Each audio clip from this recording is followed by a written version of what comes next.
It's the Friendly Fire Show. It's episode 182 for the start of September 2021. I have horrible hair because I just literally got out of the shower because my husband had like really dense hair that I've just shaved like all of it off and it just went everywhere and I couldn't be bothered redoing myself because it's lockdown. Not that you'd know, other guy. No, well, we have some trucks drive through occasionally, and they have COVID, and it's a big like dilemma. But nothing's come of it yet. So, I've got flights to Perth in like 3 weeks. I was So going to ask, like, are you allowed to go? I thought they wouldn't let you go, yeah, of all people, because you're not Western Australian. no, well, we're like the only border they're open to. But I will. They're flexible flights. Haven't made it yet, but it's quite likely at this moment that friend of the show, Gaetano, long-suffering Melbourne supporter, won't be able to go if they make it. And of course, I support Port Adelaide. So And back that's when another we if still, they make it still, right? You're not locked in. yeah, no, not locked in. But back when we worked together, they were like the worst two teams in the league, and they might actually play off this year. But we can't go together, so never mind.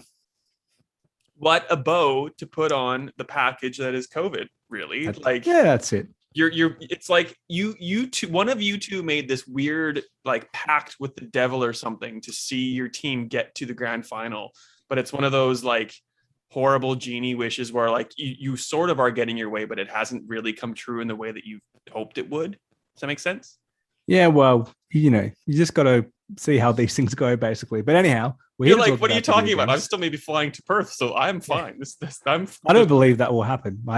There's going to be some case somewhere, and I'm going to have a large credit with Jetstar. So I hope they sell beer and gum, right? Because well, we were supposed to go to Queensland next week, so we have like and three of us, like Matt and I and a friend. So, but we booked them all together. So now Matt and I have a $1,200 credit of flights we yeah, couldn't use to go to Queensland that we have to use by next September.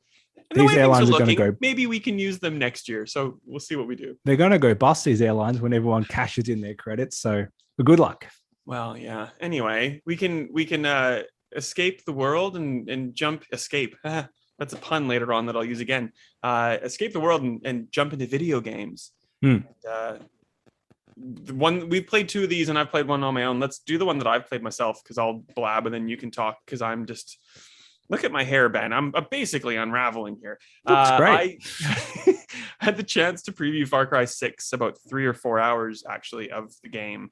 Cut into like two chunks. So there's like, like a standard with a preview. There's like, here's the start and kind of like getting you used to what's going on. And now we'll zoom you ahead hours and hours and hours. So the start was very Far Cry like. They've kind of done away with like the skill tree and replaced it with gear. So it's kind of like a looter shooter, but not. Rather than like picking and choosing the things you want your character to do, you can like strap on a helmet, which gives you fire vulnerability or invulnerability rather, or like gloves that make you able to deal with the poison that's in the world, because that's the kind of big thing that they announced at Gamescom, they being Ubisoft Toronto. Giancarlo Esposito's Anton Castillo is gripping control of the fictional country of Yara through a fictional cancer treatment called Viviro, which is basically made through tobacco leaves, somehow biohacked tobacco leaves, and this weird poison called PG-240. So the poison and the tobacco are kind of like big things in the game where you're trying to basically take those out. So you're ruining the Yaran economy. So you're ruining Esposito or Giancarlo Esposito's Castillo's grip on not only the country, but his bargaining chip with the rest of the world. So it sounds really cool, but like that all plays out really pretty much like just Far Cry. So like you go into a crop of fields and you burn down the field. And, we've seen that before. You go and blow up a tank of poison.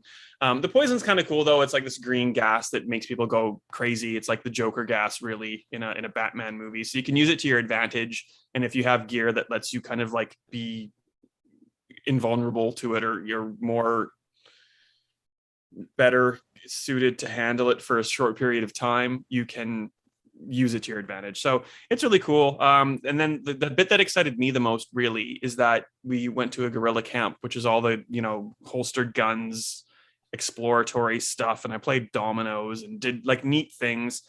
It's an Ubisoft game, so there's like a zillion things to do. And if you don't like the shooting things, there's exploration-y things. And if you don't like that, there's, so like it's good in a lot of aspects, and I'm kind of worried because it just seems like one of those giant games where like unless you're super invested, you're probably just going to bounce off it. But I don't know. Yeah. Well, I'm glad it got delayed because I think if it was launched in February when it was meant to, we already talked about this before, too many Ubisoft games. So the delay helps it. But you're right. If you played Far Cry 3, 4, 5, you probably played this. Primal, again, very similar, but just different enough because the setting was so different. And that was probably my favorite recently because it was just a little bit different. So they're all good games, but you're right. It's probably Far Cry is now probably the most samey series in that you play a sequel and you know exactly what you're going to play before you played it. You could not see anything about this game, and you know there's going to be an over-the-top villain. There's going to be, outpost raiding. There's going to be some type of drug. There's going to be some dodgy shooting, like it's crafting, like it's exactly the same. Yeah. And it's just that's what it is. It's super polished. Like it's very amazing in the way that it's like been presented to you. But like I had a little bit of fatigue just being like, oh, okay, it's basically Far Cry. But then like that being said, because I'm so used to playing a Far Cry game, I had like the minder in my ear, like, oh, you might want to like cautiously approach this and, try to sneak in this way. And I was like, nah. Just like full on, like just straight down the middle, like shooting anything that I could. So like it was really fun. So, but like, I don't know if I'd like actively seek it out is I guess like the weird thing I'm trying to articulate there. What a glowing recommendation. Well, I'll enjoy playing it, but it's not going to be it's too samey to ever be a big highlight. I think it's kind of a side game now. Yeah. Well, and it's like a first person shooter at the same time that we're getting like a death loop, basically like holiday season. We're getting, Halo Infinite now. There's a lot of similar things competing in the same kind of space. So it's, I guess, pick the one that appeals to you the most. Are you like a Dishonored fan, or are you a Halo guy, or are you a Far Cry person, really? So there's nothing wrong with any of those, I guess. But now something which is unlike anything I played recently, it's Psychonauts 2.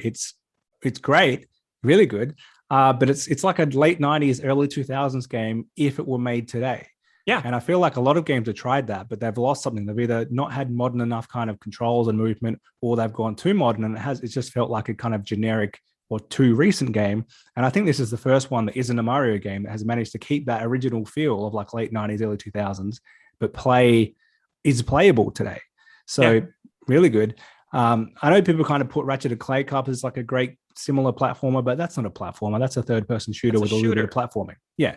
This is, again, there's a lot more combat in this than there is in like a Mario game, but it's an actual platformer, and it's weird. Like it's the perfect example of a good Game Pass game, because if you played the first half an hour and you had no idea what this game is, you would never buy it. Like it's odd.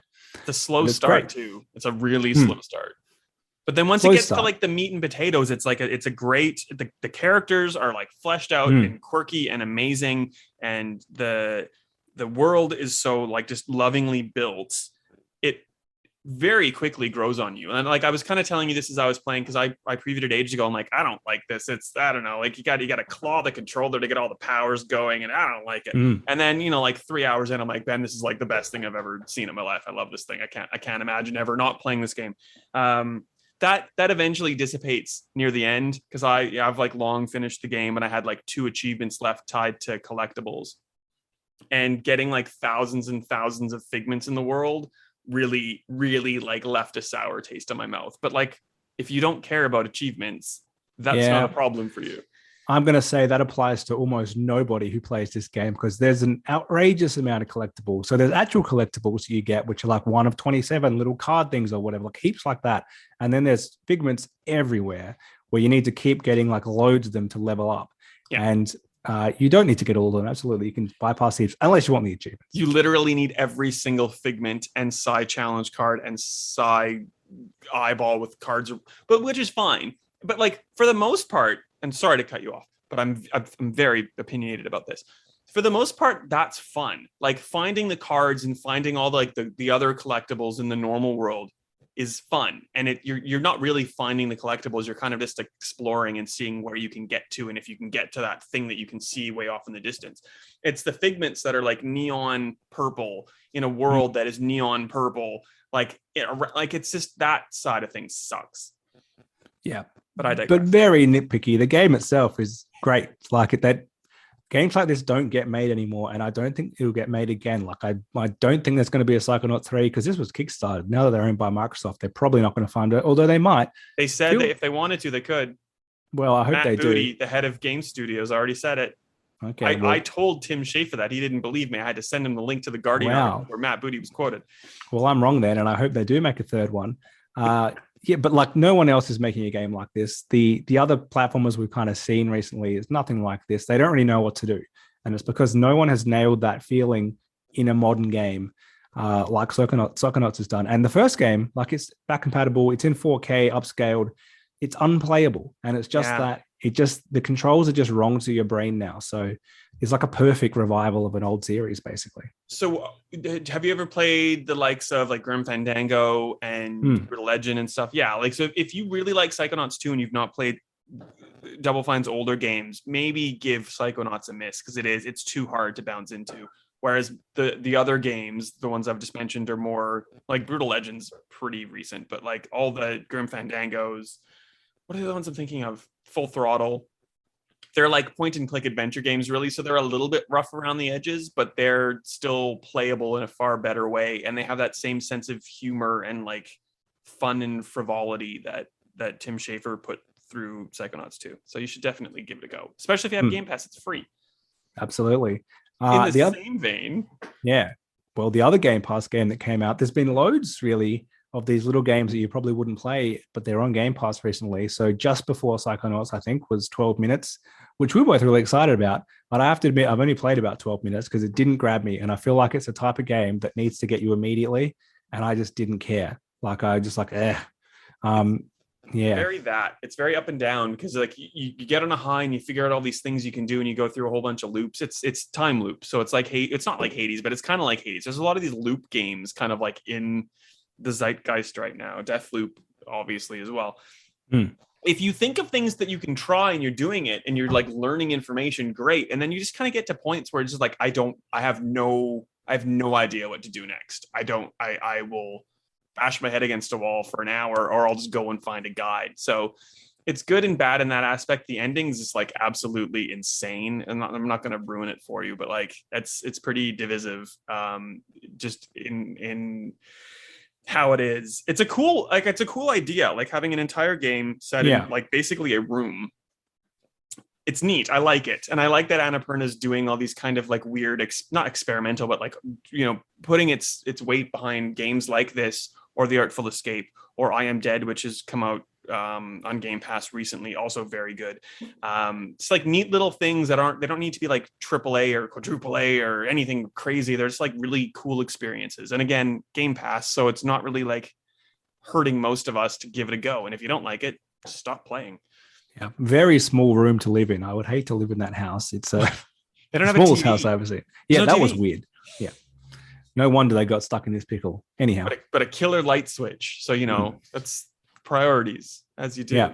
I feel like if I had a switch like that, I would probably get it fixed as a matter of extreme urgency, but that's just me. It's been a long time since we've done a show because Gamescom has come and gone. And I don't think we've spoken about it at all. So what were your general thoughts? Garbage. Yeah, that's it. For the most part. Like probably the worst Gamescom ever. But there's just nothing to announce. I see Banjo in your background. I'm just very excited. Just Ben's new dog. For those who you already know, you're longtime listeners. You can probably hear him running around, but I'm surprised he's not barking. He's just kind of eating stuff. So I don't hear him. I just see him. It's just he's cute. That's fine. Like there wasn't a Sony presentation. There was like other presentations. We'll get into like the nitty gritty in a second, but like, Xbox was the biggest presentation, and it was like stuff that didn't matter, like Bright Memory Alpha, whichever Bright Memory game is coming out. Like they didn't talk about, and they kind of like did a press release like a day after. They showed a little bit of Xbox or of Halo, but not really. And then they put out during their own conference, and then they put out the console and the controller and the release date a day after. It's like, what are you doing, Xbox? It was all just like kind of like a non-affair, in my opinion. What do you think? Yeah, well, they Xbox especially went pretty hard at E3 and had one of their better E3s. But then they had nothing less for Gamescom. It kind of felt like they just had this in the schedule at the start of the year, so they said, "Oh, we better do something." And so the main thing which they'd left out of E3 was a release date for Halo, and we did get that for the 8th of December. Yeah. And they kind of drip fed information. They kind of showed the new console, which I'm not that impressed with. I do like limited edition consoles, but I feel like when it's so hard to just walk into the store and buy one, they shouldn't be doing that yet. Like it doesn't seem like the right time. And again, and sorry, I agree, because like if you have a console, if you have a normal house, if you're trying to be a grown up and you want just to have like a TV console with like a black square sitting over there, and you're so desperate for an Xbox, and this is literally one of the only things you could have gotten in that like tiny little narrow window what you could pre-order, because like any current gen console, like it's up and gone in 5 minutes. Like you might just have to have this weird Halo, like nice looking, but like weird if you want a normal sleek black console. You just might have to deal with that because you don't have a choice, which is just weird. Sorry. Yeah. Continue. Anyhow, well, they've got that. There's another Elite controller, the V2 again, but a special edition. And once again, they've left out the share button. The profile switch button is right there. The physical button is on the Elite 2, and for some reason, they just refuse to allow us to use it. That's the one. I don't think we have a video of this episode, but anyhow, that's the one. We might. Very annoying that they won't allow that to happen. It's so obvious. It's obviously going to be a V3, and that's going to be a selling point, and that's why they haven't done it. But come on. And then later on, they kind of just slipped in somewhere. I don't actually remember where they announced it. Oh, by the way, Halo Infinite's not going to have co-op at launch. Which no one cares about. It's the campaign co-op. That's like a huge deal breaker. That is a deal breaker because like the glory days of Halo 3, the co-op campaign was the main mode, I would say. And then the multiplayer was great too, but like playing through that campaign with 4 players was something I'd never done before. I can't remember too many games that let you do that online before then. So it's a big part of Halo, and that's a big omission. And once again, probably shows this game's not quite ready. They've pushed it to the last month of the year. It had to come out this year, and they've had to ditch some stuff to make it work. Yeah, if they're kind of piecemealing it already, it's already not a full product. But there obviously is that kind of sentiment from Microsoft, like you've had a year. This has to come out this year. It has to figure it out, and this is the compromise, which. That's not ideal, but I guess that's what we're getting. So, and the mentality is like, oh, you'll just play the campaign again with a friend afterwards. Like, I guess, like I played Halo 3 with you, like ages after the fact that Halo came out. Like I played Halo years ago, and then I replayed it in campaign with you way after. I'm not like super keen to do it like 3 months after again with you. No offense. Like I do want to play Halo with you, but I want to play it on the 8th of December with you. Yeah. So that is disappointing.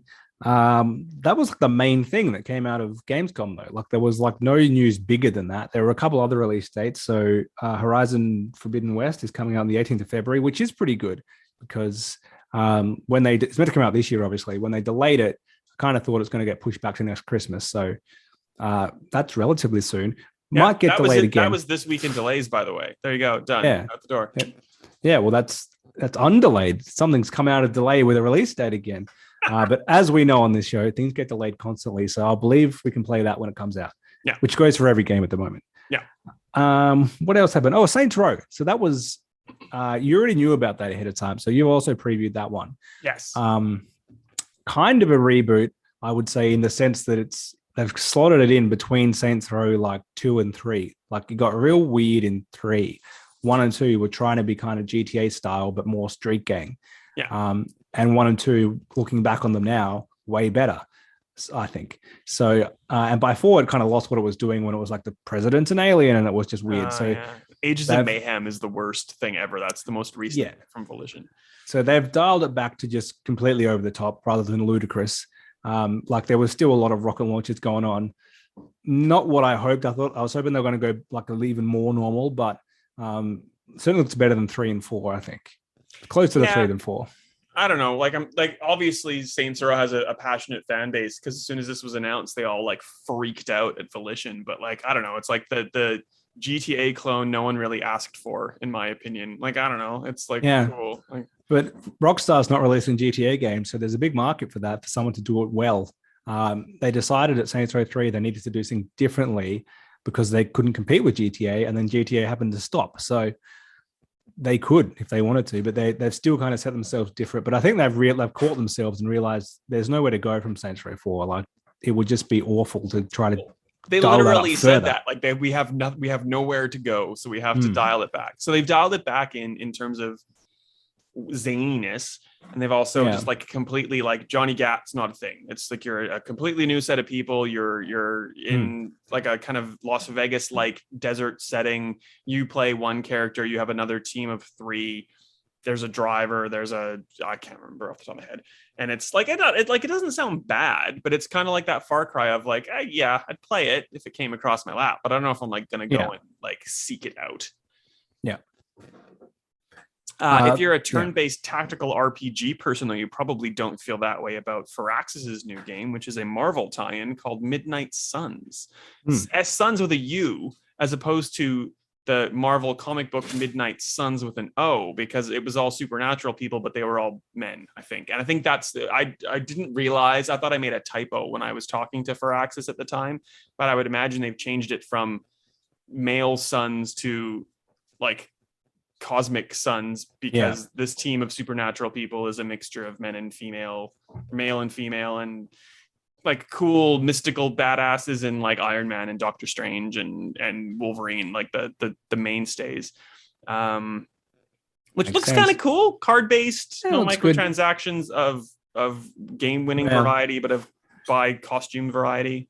I've surely learned by now you can't cripple these things with microtransactions.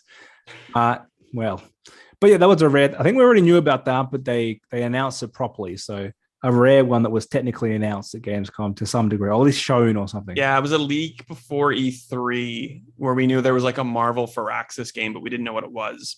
And we didn't hear about it until Gamescom. So there you go. We've had gameplay since. It's up on the website. And there's like, it's this weird marketing thing where like they announced the game, but they didn't show us gameplay. They showed a cinematic trailer. And then like today, the 1st or 2nd of September, they've shown a bit of gameplay, but then there's like the real gameplay trailer is next week. So, okay. Thank you. Okay. I appreciate that. The only other thing that was kind of new is xCloud, now called Xbox Cloud. I had to check that, but we'll always call it xCloud, is coming to consoles, including Xbox One, as well as Series X and S this year. So what that basically means is you'll be able to, instead of downloading a Game Pass game, you can just say play straight away and stream it. You'll probably get a shittier experience. It'll probably pixelate a little bit. Certainly not going to be 4K. I think 1080 is the max. On Australian internet, probably going to be like 240p, but whatever you can get. I mean, it's a cool feature that I don't think I'll use that much. I'm probably prefer just to download the game and play it. But for something really small, maybe you would just say, it'll probably stream pretty well, like a little indie games. And yeah, probably worth trying. The fact that you can use it on Xbox One is probably the more interesting part, because technically Microsoft can now come good on their promise that games would still come to Xbox One. Something like Flight Simulator hasn't, and it potentially can now via streaming. Yeah, I think it's that like really like how impatient are you kind of things. If you go on the Xbox right now and you want to download a game and you're playing something, you get that little like pop-up, or not pop-up, but like message in My Games and Apps that says like, you're playing a game, it's going to impact downloading the one that you want to download. Do you want to suspend it and just like solely devote the download to this? So obviously if you're streaming an xCloud game, you're not going to be downloading it at the same time, really. So it's like, do you want to play it the second? And maybe it's because you want to try it like a Game Pass thing, and you're not sure if you even want to like bother downloading it in full, which is a good idea, a good reason for it. So like you play it, for an hour, and then you decide you want to go to bed or something, and then you kick it into proper download to play it on your console. Like it's not something that everyone's going to use all the time, but it has advantages or benefits, I suppose, when you think about it. It's an option, and I think it pretty much kills Luna and Stadia and all those other things, because it's a side project for Microsoft, and they've already got this massive library for it. So it's the obvious one to pick if you were into streaming games. Yeah, well, and it's tied to Game Pass, so especially when we're talking about Stadia streams your games, so you don't have to download or update, but you still have to buy the games individually. So, and have a subscription to Stadia. Not that we'd know, because in Australia it's moot. Same thing for, I guess, we've been told we're getting xCloud in Australia by the end of the year. And now with this announcement, I went to Microsoft and said, so do we have a date? And they said, nah, this year. So the preview is open because I've got it as like a demo. The preview program on Android. Yeah. So not on devices I'll actually use it on. But we're supposed to get it on like browsers and everything. Like, yeah. Oh, wow. It does work pretty well, but I never really want to play on my phone. If I did, I can. There you go. I've tried playing Hades downstairs from the Xbox upstairs occasionally, and like it works pretty well until it like stutters, and that's when, of course, I die because you need those frames that you've missed. But anyway, beside the point. Is there anything about Gamescom that you want to talk about? I don't think there's anything else that I can. That's it. Everything else was just here's some trailers for stuff you already know. And yeah, that's what Gamescom was. And I suppose being virtual, that's all they could really do. So yeah, not that exciting. I didn't wake up early for a thing, not even Destiny 2, which seems kind of cool, but like, I don't know. It's every Destiny update now. It's like, you haven't been playing for a while, so here's this cool stuff that you could maybe play, but if you don't spend like 30 hours ahead of time leveling your character up to get to the point to do the cool new stuff, see you later. And that's kind of where I feel I am with Destiny, unfortunately, but that's that. If there's nothing else, what I'm going to do at the end of this right now is tack on a crazy fun, ridiculously stupid 45-minute conversation between myself and Johnny Galvatron, who is the creative director at Beethoven and Dinosaur, and they are the people behind The Artful Escape, which is an Annapurna Interactive published game coming to PC and Xbox on the 9th of September. This was going to be like a podcast on its own, and it was just going to be like Johnny and I, and maybe you, if you could make it, depending on the time, just like doing this basically, and also talking about his game. And then I had a review code, and I've played it through in its entirety. I'm like, nah, screw it. We can talk about it, the whole thing. Great. So we did, but we've cut out all of the spoiler stuff. So don't worry. I talk about like we're going to get to the spoilers in a second. We don't in the recording that you're about to hear. So don't worry. We'll like tack on the spoilerific stuff at the end of a future recording. So don't worry. Ben, anything you want to say before we are out and we jump over to that? No, I look forward to hearing it. So yeah, very excited. It's really good, if I do say so myself. Perfect. So enjoy. It's the Friendly Fire Show. This is a very special edition for September 21. It was going to be with a special guest, kind of talking about a game and maybe about Gamescom or something, but no, I've completely finished The Artful Escape. I want nothing more than to talk about it in full, and that's fitting because we have the creative director, Johnny Galvatron, here of Beethoven and Dinosaur. That was the longest intro ever. Johnny, hi, how are you? Welcome. It's great to be here. Thanks so much for having me. I'm excited to hear what you thought of the game, and we're both in Melbourne, living in lockdown, living the dream. You could be anywhere in your house right now, Johnny, and you've chosen to be in a Zoom chat with me for an hour. I just can't thank you enough for being so gracious with your time. I'm excited. We might as well just go straight into that first. You know, mandatory COVID check-in. How are you doing? Yeah. In lockdown 6. Yeah, well, we went gold on the Thursday, and then the snap lockdown happened on the Friday. So that kind of sucked. And now it looks like we're going to be in lockdown for the release and everything as well. So none of us have seen each other after years of working on this game. But, you know, the bright side is we worked the whole time through COVID. We had a paycheck the whole time. So there's not that much to complain about, really. Oh, I was gonna ask about, you know, like, how does it feel to release during a time where you can't really celebrate? But that's a double hit. Have you guys started making plans to celebrate later on, or is that kind of that thing where it's like, let's not worry about it? How can we make plans? We just keep getting locked down. I mean, I got vaxxed. I don't know what else to do. Nice. AstraZeneca, Pfizer. I got the Michelle Pfeiffer. Yeah. Nice. My husband's a radiographer at the Alfred, so he got He got the good stuff. Nice. I got AstraZeneca earlier than most, which is like, I'm not complaining. Yeah. And then people were complaining that I got it early, but then they managed to get both their Pfizer shots in between like the window of my AstraZeneca shots. But anyway, yeah, we're all vaxxed up. Let's not vax shame. Take whatever you can get. Book an appointment. If you can get one, get one. Do it. In your public service announcement. I need to have a beer, please. Everyone, get vaxxed. You can't see it. Out that window, there is literally a pub, which I haven't been to in a while. Beside the pub is a BWS, which I've been to too frequently to want to probably admit, if I'm being honest. But I feel you. But that's kind of the best thing about. We'll actually talk about your game now, I promise. Okay. That's one of the best things about The Artful Escape. Like literally a year ago, almost to the day, we somehow obtained a copy of Bill and Ted Face the Music, and like we just kind of threw it on. It's like, oh, this will be all right. This will be good. And by the end of the movie, like literally, just like tears streaming down my face, like the giantest smile. And I'm just like, this this has just renewed me. I can go for months in lockdown. And sure. A year later, we're still here, but now I Yeah. have the Artful Escape. So, if Bill and Ted is be excellent to yourself, I kind of think of the Artful Escape as be excellent. No, sorry, I just ruined it. If the no, I did it again. Just we'll pretend this didn't happen. I'm going to leave this in because I'm inept. If Bill and Ted is be excellent to each other, the Artful Escape is be excellent to yourself. Haha. That would have been so much better if I did it right the first time. Just edit it, man. That's fine. Well, whatever.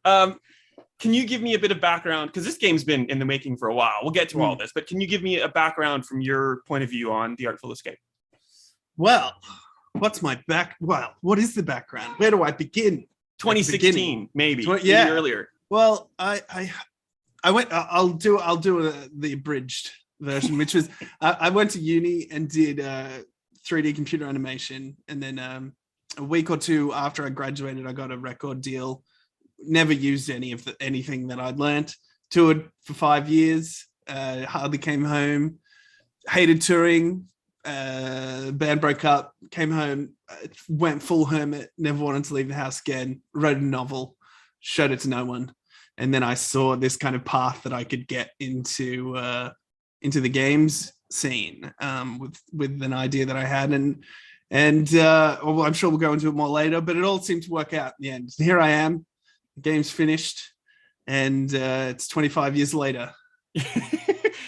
So did the novel have anything kind of loosely to do with the idea behind the Artful Escape, or no? Okay. And as you told me, so I want to paint a picture here, because if people are watching this video, I was horribly disappointed. It's not your fault. But the first time I got to see you, or in a while, to do anything with the Artful Escape, it was like 7 a.m, like 2 months ago. I literally rolled out of bed. I probably was sleeping on the couch to not wake up the husband, and just like crawled over to Zoom, didn't turn on my camera. And you're just like in the brightest room I've ever seen, surrounded just by plant, house plants as far as the eye can see. Dinosaurs.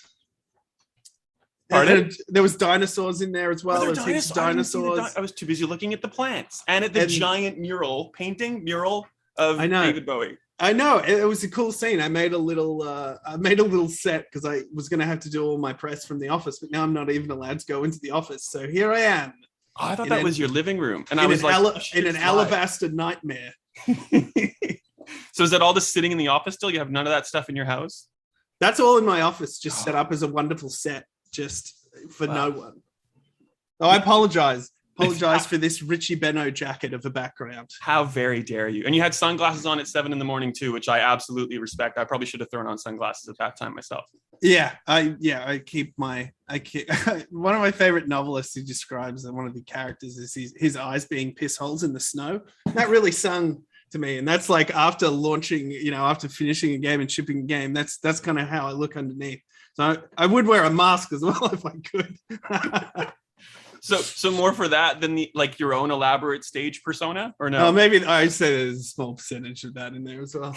And that's what the Artful Escape is about. It used to be called the Artful Escape of Francis Vendetti. He is still the focal point of the entire game. He lives in the shadow of his uncle, a folk musician who's very Bob Dylan-esque, in a small town that basically just is everything about the town is about this folk musician as well. So Francis is not only in the shadow of his family and the legacy, he's also just kind of in the shadow of like expectations of the entire town he's lived in his entire life. It's kind of sounds depressing at that point until he decides to create, as we were saying, the most elaborate stage persona the world has ever seen. And then it becomes this like crazy space epic. Yeah. I like that. I like that kind of juxtaposition of worlds. I think that's the like 90s Tim Burton that I love, that kind of Edward Scissorhands, like his like mansion, his dark gothic mansion, and then the pastel suburbia around the side, or that kind of conjunction in Beetlejuice as well of like the beautiful suburbia and the underworld. So I guess I kind of maybe that's my inner Burton coming out of trying to have those juxtaposed those clashing worlds. There's just kind of a lot of clashing worlds. So like we've dropped in Burton already. We've dropped in I've dropped in Bill and Ted. I think there's a lot of Bill and Ted in it. Obviously, just like and that's how I've decided. That's how I'm going to refer to my Francis when we get talking, around that. Just so you know, and then we'll talk about that in more detail later on. Cool. When you get to the space bit, it becomes what I've kind of tried to describe as like a wholesome heavy metal without boobies, I guess. But like sure. Yeah, that film heavy metal. Yeah. Sorry. Yeah. It's not the genre heavy metal. Yeah. I feel that vibe. It's definitely got that kind of prog rock album cover vibe to it. And there's obviously a lot of places to like. There's a whole world of that kind of artistic scene and music. There's a lot to draw from. So yeah, I try and explore a couple of different kind of album covers. You know what I mean? And some like Monty Python style kind of animations I was picking up on. I don't know if you were feeling that. I love the Python. I'd say the way the kind of art style evolved is just me opening up Unreal 4 and being like, well, I can't really remember how to model much. I'll just kind of do some 2D stuff and throw it in the scene and see if I can make that look cool. And then that evolved into a little kind of video that I made, which was just me figuring out like how I was going to light the scenes. Kind of learned a lot about stage set, like theater lighting, because I thought that would be the best way to kind of light these scenes, these kind of flat backdrops. And then I made a little video and I sent it to Unreal because they were doing grants. And I was like, I didn't even apply. I was just like, is this the kind of thing you're looking for? I'm not really sure. And then they just sent me an email back that gave me like $20,000, like no in between email. No, like, yeah, that's good, you should apply. It was just like a check. And that's how I got enough money to kind of make the demo and that's insane. Start the game. So Epic is sometimes the bad guy, but Epic is definitely not the bad guy in this instance. Epic's not the bad guy to me in any way, shape, or form. Got love for Epic.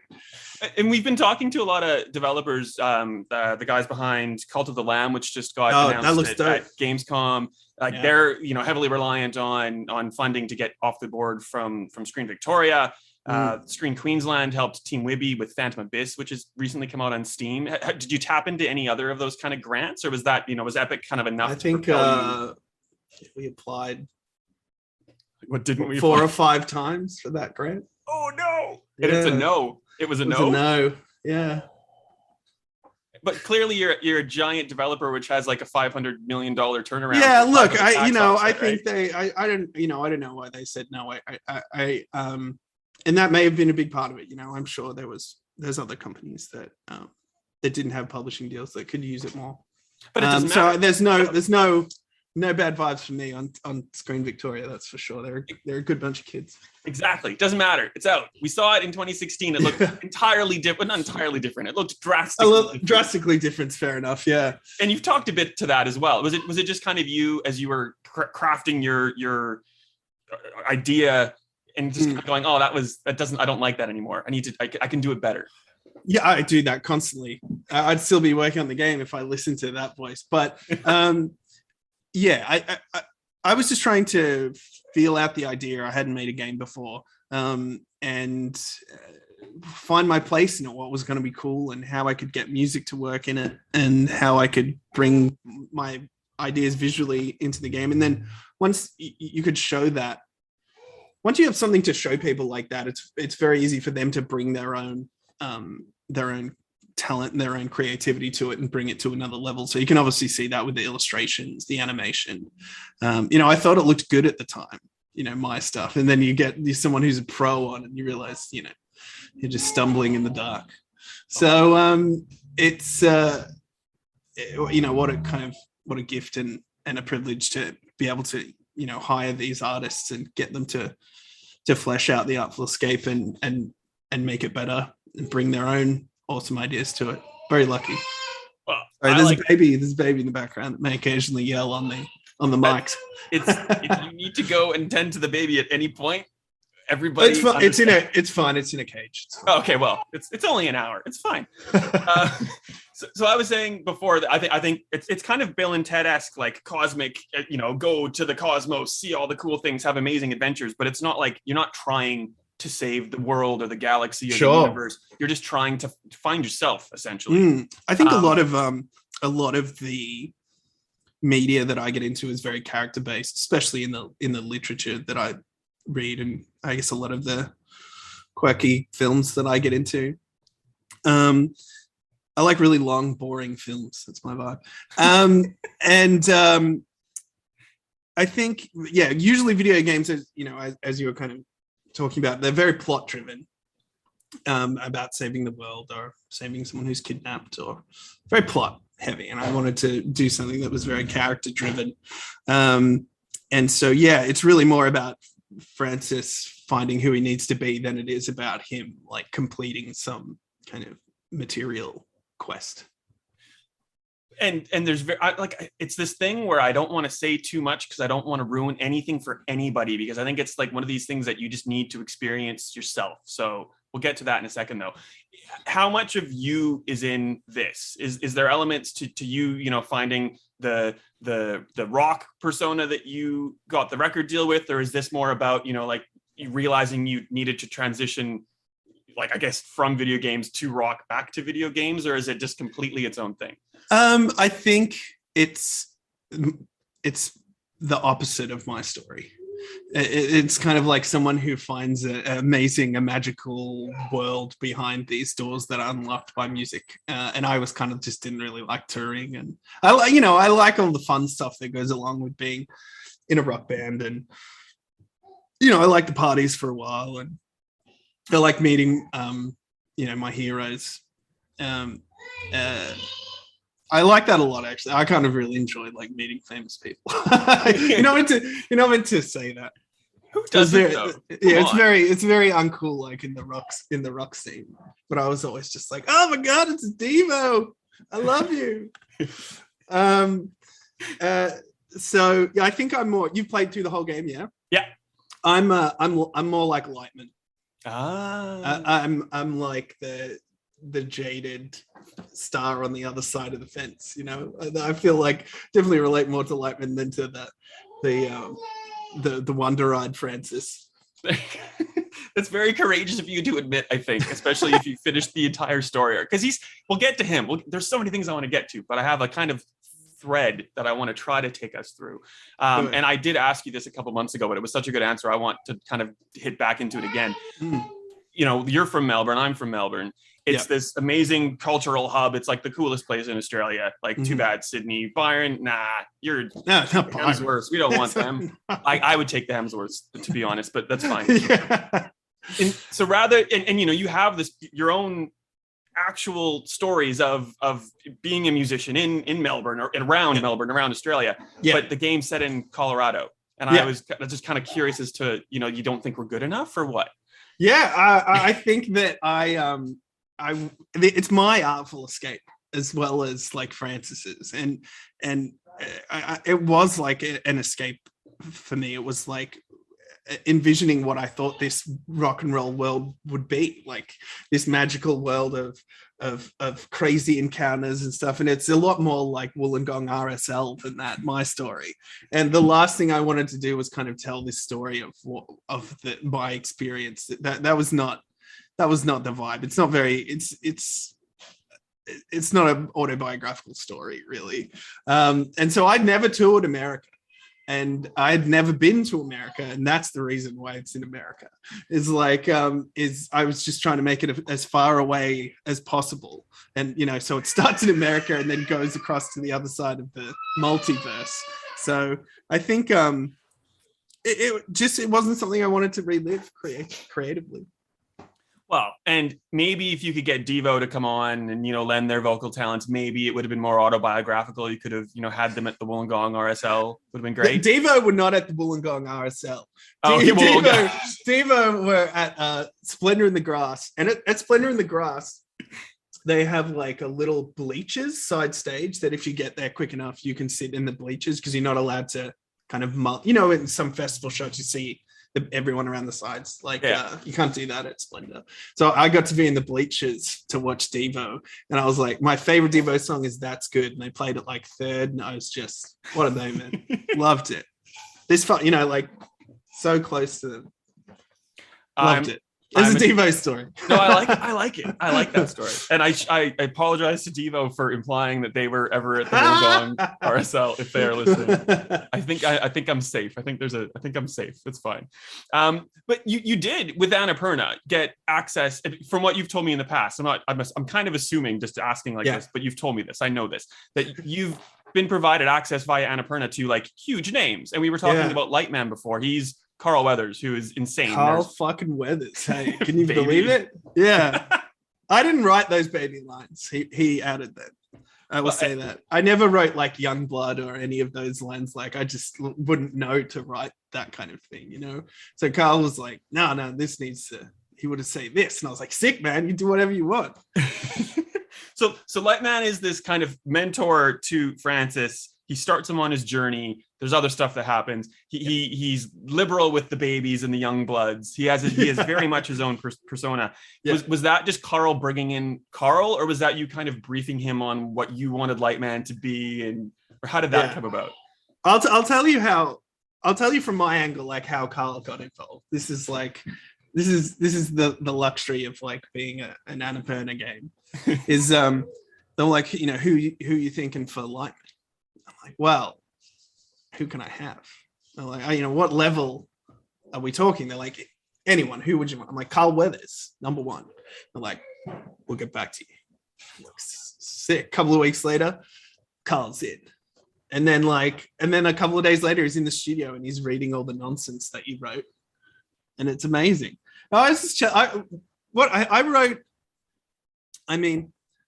wrote him as like this kind of Bootsy Collins kind of like jazz funk blues kind of guy who was like who had been really big in the beginning of his career but had kind of dropped off and not reached the peaks that people had thought he would, and him just like searching for that spark again, which is where he comes across Francis.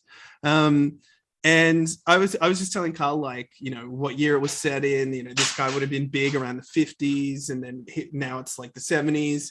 And I was just giving him a whole bunch of musicians like James Brown, Bootsy Collins, and Sly and the Family Stone, stuff like that. And he was like, oh yeah, like no, he would. I had him say kid a lot, so he was like, what are you doing, kid? And he was like, you wouldn't say kid, he'd say young blood. I'm like, sick. Chuck that in. And then he would just be like going off script and just like being like, oh, don't worry about it, baby. I was like, yeah, go. And so, I was like, that was my first ever vocal like session. So I was quite nervous. But we have Ashley, a director there who's like amazing, and showed me the ropes.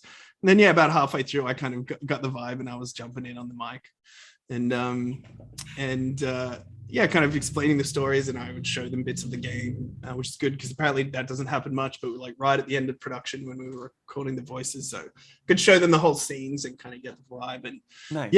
Everyone I worked with was just an incredible joy, like just so professional, and just like so many cool stories from it, like definitely like real moments for me. Like I just spoke to Jason Schwartzman for an hour like the day before we recorded, and we spoke about David Bowie and Bob Dylan, and it was just like what an amazing thing. And then he came into the studio and he was like, he had like all these different hats that he brought in and capes, and he had an umbrella and a little like synthesizer, and he would like do a line one way and then he'd throw the cape around the other way and do it again.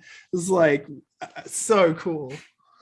And like Mark Strong came into the studio, and like the dude who was I'll tell you what, I don't know if I'm allowed to speak about this, but you have a code name when you record everything, like like Star Wars was Blue Harvest or whatever. Yeah, so the fans can't like jump in on the Zoom call or whatever. And the dude who was recording Mark Strong was a huge Mark Strong fan, but his name wasn't on the call sheet. So like could hear on the mic when Mark Strong came into the studio, and the dude's like, Mark fucking Strong, you fucking get it. This is amazing. I was like, Mark Strong's just like, thank you.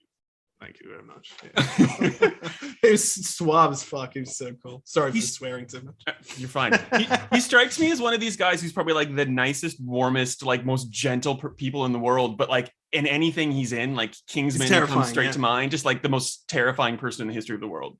Yeah, no, he was lovely. Absolutely lovely. Like all the voice actors I work with, just like were just so determined to like give me what I wanted. You know what I mean? They weren't trying to. I don't know. I didn't encounter any egos. That's for sure. It was like incredible experience. Who have Lena Headey is probably the other. Is that the only other huge name? You only have four huge names. Four huge names. And then Michael Johnston and Caroline Kinley play. Who were voicing like way back in the day, right? Like you've brought them through the journey, weren't they? Kind of Michael was in when a couple of years ago, maybe we thought, oh, should we do VO? And then we decided not to, but we used him. And he was just the only one that we got recorded. And we're like, damn, the kid is good. And then we got into, he was the easiest to cast for sure. He is so good. He kills it, doesn't he? He's amazing. He starts off kind of like hesitant, but like purpose, like not like vocally hesitant, like bad, but like true to Vincent, Francis. Lots of people say that. I wonder what that is. There's like a weird Vincent Spaghetti. I get that a lot. Vincent Spaghetti. I don't know. It's maybe because it's Johnson. No, I can't say the surname now. It's Vendetti. Vendetti. Thank you. Maybe I'm just unprofessional. We'll just go with that. It's fine. Francis and Johnson and Lightman. I got the names. They're there. And the Cosmic Lung. But by the end, he like you can feel the confidence building in the performance. Which is exactly his arc. It's perfect. He's so good at what you've gotten him to do, which is great. He's great. You don't need to be Lena Headey sometimes. You just need to be yourself. And that's she was great. She came in and she did like 10 different accents. She was like, which one would you like? And I was like, oh, so much fun. Game of Thrones, please. Yeah. You mean my normal accent? Regal, please. Yes. Game of Thrones. There's nothing wrong with that either. She was so hilarious. She was doing, I always say metal. Like, oh yeah, that was metal. And then she started doing like impressions of me. She's going, yeah, fucking metal, mate. I was in tears. Like we haven't talked about, it's a game about music. Really. Oh yeah. We haven't talked about music at all. And there's a whole bunch of Australians that helped you contribute like hours and hours of music. So please enlighten me. Yeah. Well, I've worked with Josh Abrahams for my whole musical career. He rocked up at my door, my apartment one day. Said, I heard you making some weird Van Halen shit. And I was like, what are you doing here, Josh Abrahams? And then he came in and listened, and we made had some demos together. And then that was what got me my record deal. And we just made music for years and years just for fun. And I finally got to pay him. I finally got to give him some money. So I felt really great about that. But me and Josh worked on everything together. I'll actually say Josh did quite a few tracks just by himself.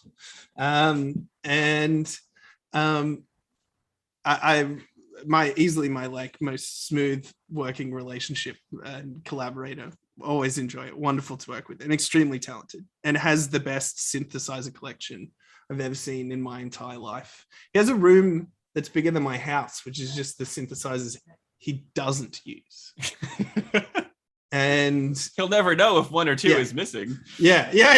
No, he fucking would, man.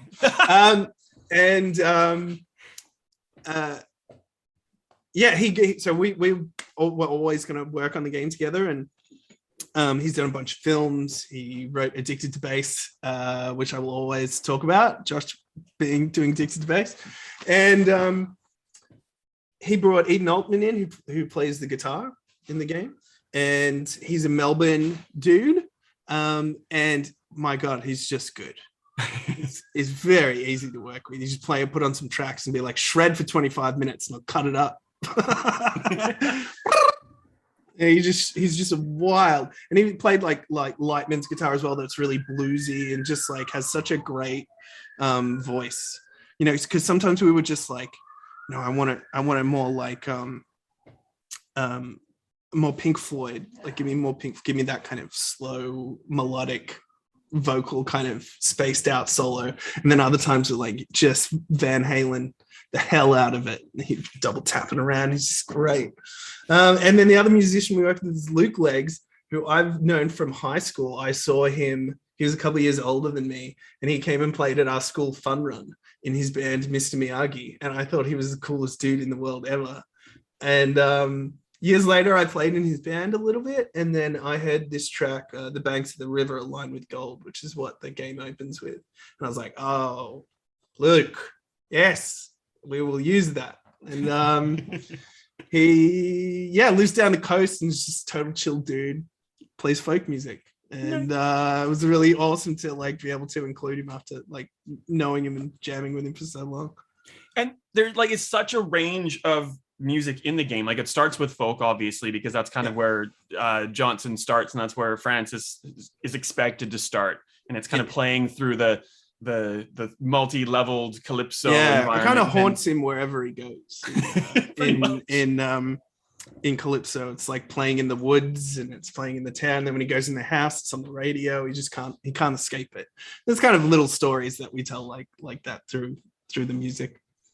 And then just full on like rock opera, and like, you know, way more about the different genres and stuff than I would. So I'm probably doing a disservice trying to explain it myself. So I might rock opera is great. Okay, well, and like I'm nuanced enough to realize that it kind of changed thematically each level that you play through, but I couldn't describe it.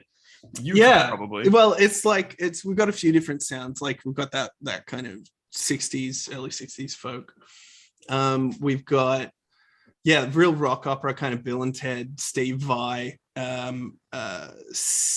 symphonic angle in the Heliodrums. Then we've got then we kind of cruise into a more ethereal Pink Floyd slow jam vibe, and then it kind of whistles off into Paul Simon, Talking Heads, kind of Afrobeat stuff with some crazy Adrian Belew octavated guitar in there, and then some Close Encounters of the Third Kind jam as well. And there's layers to that. Obviously, there's like the background music, which is always there, and then as Francis, you can choose to like hold down X and just shred through the entire level if you want to. Yeah, well, I think, you know, there's this. There's two parts to that. One is that like the story of the Artful Escape is I think most games would have probably approached this about like the game's about becoming a better guitar player, but Francis is a prodigy. He doesn't need to become a better guitar player. His story is about developing the satellite aspects that go around his music, his core medium, you know, his image, the rumors about him, the narrative of his character. So I think that's reflected in the gameplay. It's reflected in how he plays guitar and how he jams. The way we kind of got it to work, because it's tricky. Like if you can give the player control of the music.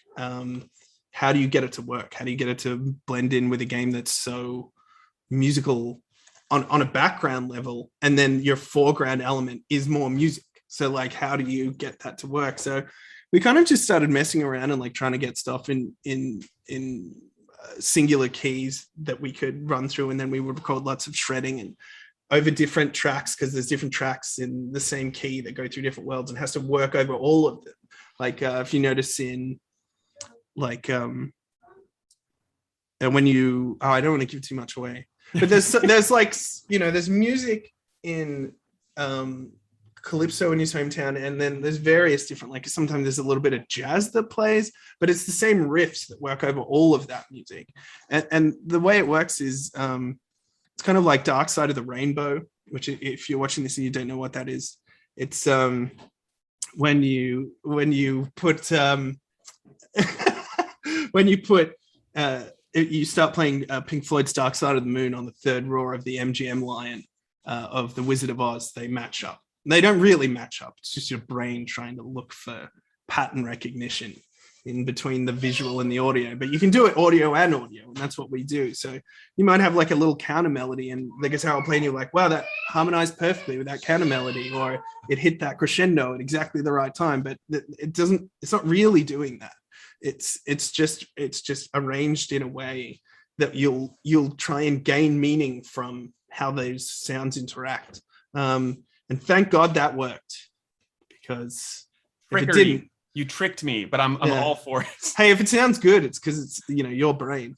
Your Well, brain put it together. So I literally just held down X through every level that I played through. And Some people do play that. like, is way, that for sure. how would you approach it? Is that not that That's how I wrong. play. That's Good. how I play, and that's how like Arden, our illustrator, plays as well. Then like Shawnee, our like technical director, he doesn't play as much guitar.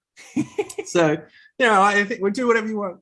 With the occasional like when I like because when you get an idea of what the music's like in the background, that's when you start jumping and like that and add it in as well, and then you feel like you're some sort of prodigy yourself, which I am not. I was lead chair of the high school like band. I play saxophone, so I could play notes. But that's like 23 years ago or something by now.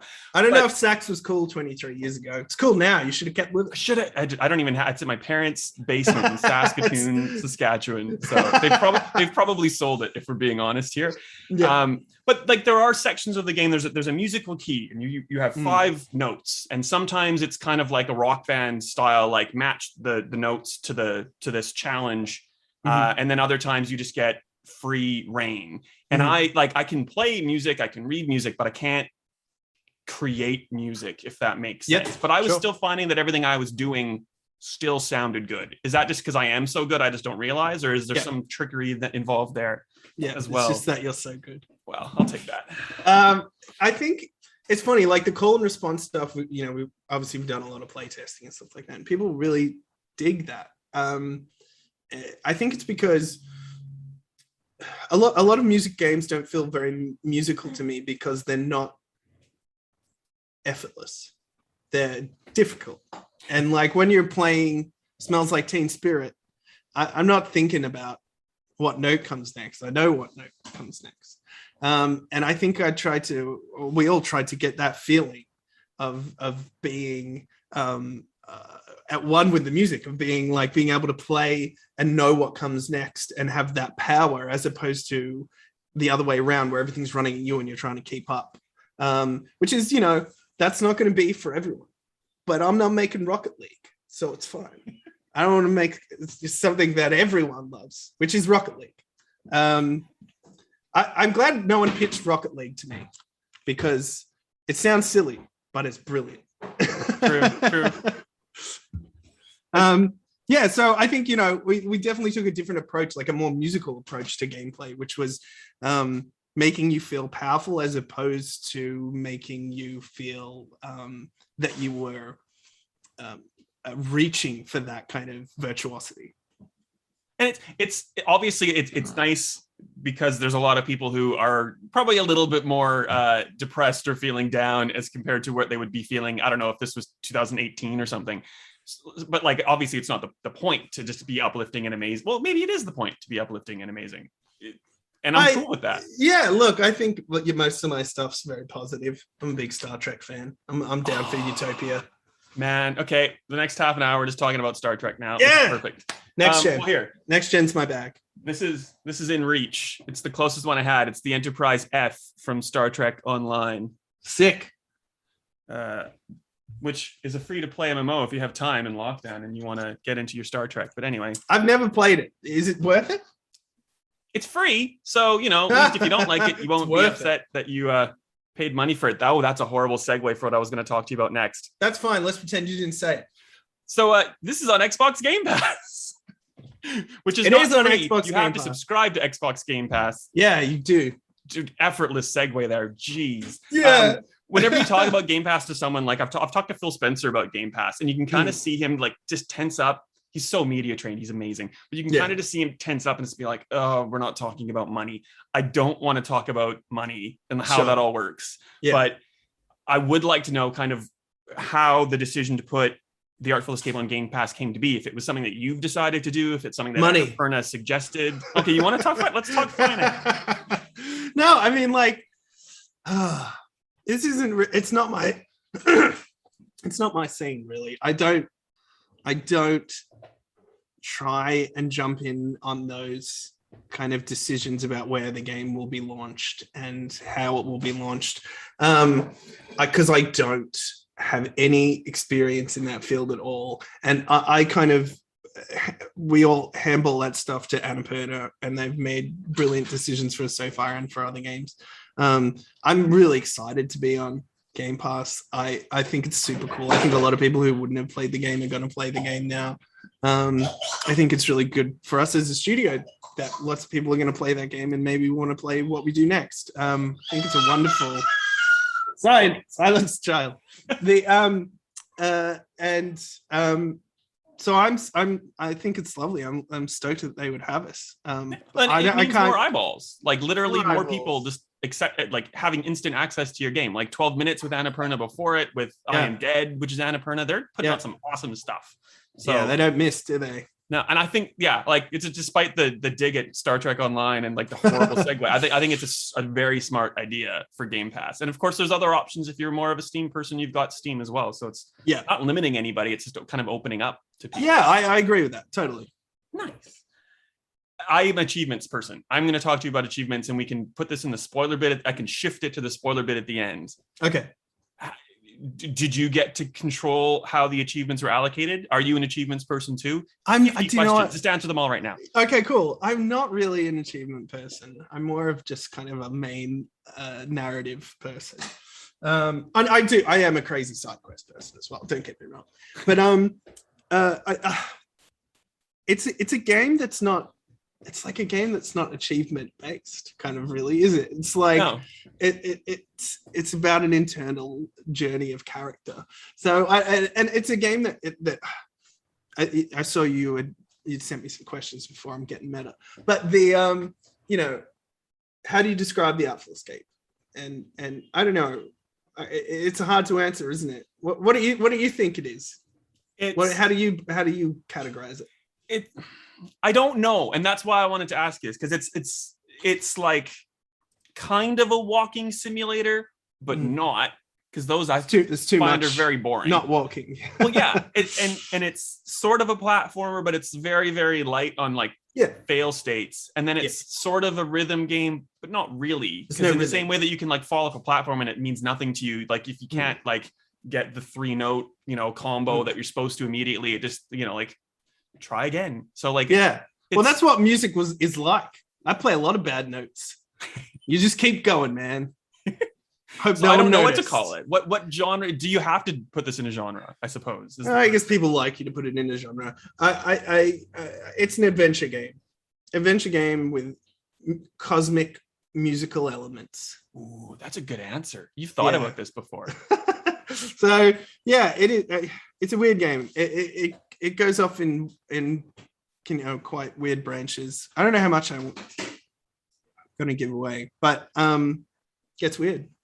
Well, and like we can finish this question in the spoiler bit if you want, and we can put it right at the end. But I'm almost mad at myself because I think I walked away with 825 gamer score, and you get most of the achievements just by playing. And then I thought I did kind of like everything I could do, not like to get an achievement, but just because I wanted to. So I walked around Calypso holding X, and that's important. Like cool. Oh, yeah. I even don't want to talk about these things, and I said this is spoiler. We'll move it to spoiler. Yeah. What did I miss? And I will move this to the end if you want. We'll pick this up at the end. Okay, sure. And if people don't want to hear about it, we'll wait till the very end. But I'm gonna get those remaining ones. It's gonna if it kills me. Do you know what I have them? Okay, cool. That's fine. Right. Well, and I'm just also curious because I thought I interacted with everything. Like the game makes me want to do that. It's pretty tricky. Well, there's a couple of tricky ones in there. Okay, fine. I've got a message from JB here, actually. He sent me, Justin Blackwell's one of our main programmers, and I was like, send me the achievements. I must know them.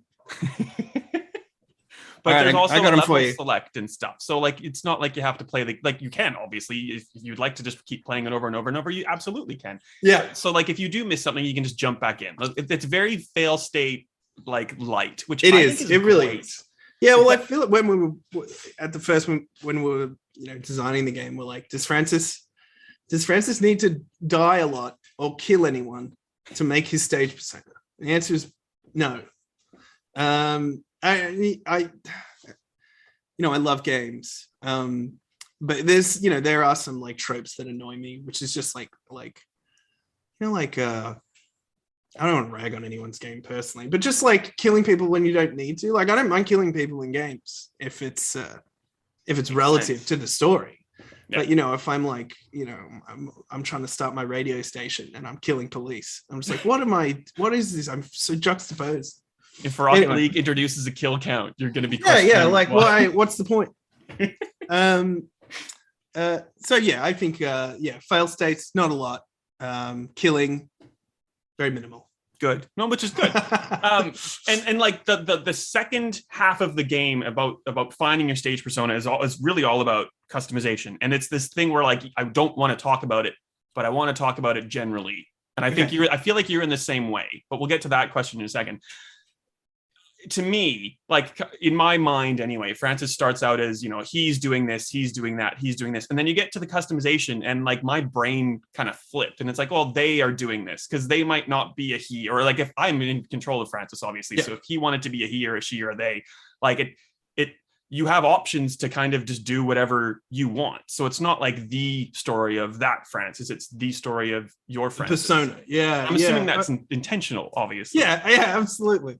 Yeah, I think, well, because it's not a branching narrative, the story, and the input you have is to Francis's stage persona and his backstory and what planet he came from and stuff like that. And you obviously get to customize his stage outfit, which I think we did a really good job on. I think customization is dope. I've seen yours.